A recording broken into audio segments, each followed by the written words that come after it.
Старите патриоти Бог да ги чува, а од новитет Бог да не чува.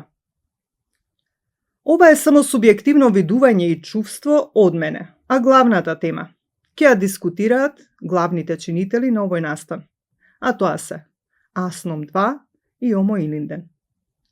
Наиме, денес имав огромна чест овие две организации да ме поканат на пресконференција за одбивање на тужбата усмерена до Европскиот суд на честа, за признавање на забранетите македонски културни организации во Бугарија. Јас не сум тој што е најадекватен да дискутира за трагедијата на овие македонски организации во Бугарија, други земји, за нашите сонародници, а воедно и трагедија на нашата држава. Јас само блиц ќе сликнам една моја импресија. Што е целта и стратегијата на оваа тужба и серија планирани тужби? Ќе ви кажат други, ако воопшто ве интересира. На пресконференцијата беа повикани околу 120 медиумски агенции и фирми. Дојдени беа две агенции, извинете на израз, од поновите, да не речам од споредните, на кои јас искрено им честитам, и тројца гости, како мене. Епа толку е интересот за нашите македонци во Бугарија, еднаков на нула.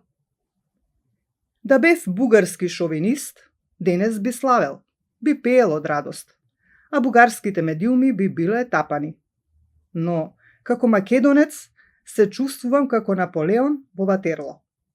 Напуштен и заборавен. А оние македонци во Албанија? Повторно не боли. Такви. Еј бе, патриоти, и до година пак ќе липтаме, ламентираме, па ќе ургираме до албанските власти зошто ќе има 10.000 бугари и 0 македонци. Да беше некој настан со Цеценка или Северинчица. Бре, чичка место ќе немаше од публика и репортери. А пак за некоја партиска полит академија, медиумско цунами ќе јурнеше. А за Омо Илинден или некој си нов Асном, абе ајде не таласај. Можен личен совет би бил поврзување со правниот факултет, воведување на предмет Европско право, во склоп на меѓународно право или посебно, формирање на експерти, специјализирани за вакви случаи, дисертации и слично, и рестартирање на случајот, како што се дадени совети од меѓународни експерти. Советувам сите да го разгледате извештајот од Асном 2 во врска со овој случај.